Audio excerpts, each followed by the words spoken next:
কেদা এখানে বসে আসোস? তুই স্কুলে যাস নাই?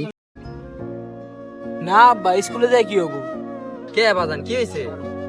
এইভাবে স্কুল কামাই দিলি হবো? বাবারে, তখন আমার অনেক স্বপ্ন, তুই পড়াশোনা করবি, একদিন মেলা বড় হবি। বাবা, তুমি তো জীবনে কিছুই করো নাই, সেই গরিব হয়ে আছো। ঠিকই কইছাস রে বাবা, আমি কিছুই করতে পারি নাই, কিন্তু আমি চাই না তুই আমার মতো হ। তুমি তো জীবনে কিছুই করো নাই, তুমি তো গরিব। তুমি যদি এসে বড় লোক নি, তার কেমন এইভাবে থাকা লাগলো নি?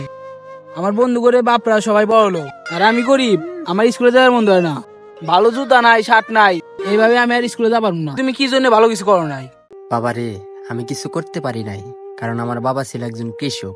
আমি যখন তোমার বয়সী ছিলাম, তখন স্কুলের বই কিনতে পারতাম না। সারাদিন মাঠে কাজ করতাম, রাত্রে এসে বাত্তির আলোতে পড়াশোনা করতাম।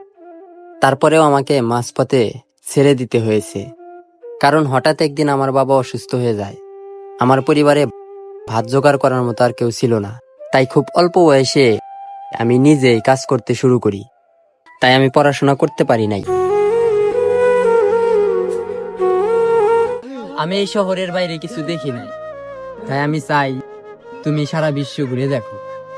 আমি কখনো ভালো জামা পরতে পারি না, তাই আমি চাই তুমি সবসময় দামি পোশাক পরো। আমি ভালো স্কুলে পড়তে পারি না, আমি চাই তুমি বিশ্ববিদ্যালয়ে পড়ো। আমি চাই তুমি অনেক বড় হও, অনেক ধনী হও।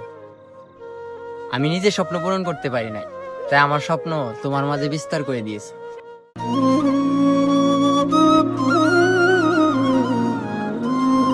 বাবা, আমি তো বুঝতে পারি নাই, তুমি আমাকে মাফ করে দাও।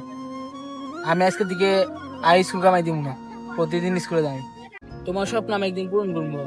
ঠিক আছে বাবা, তুই যে বুঝতে পারছিস সেটাই অনেক। চল বাসায় চল।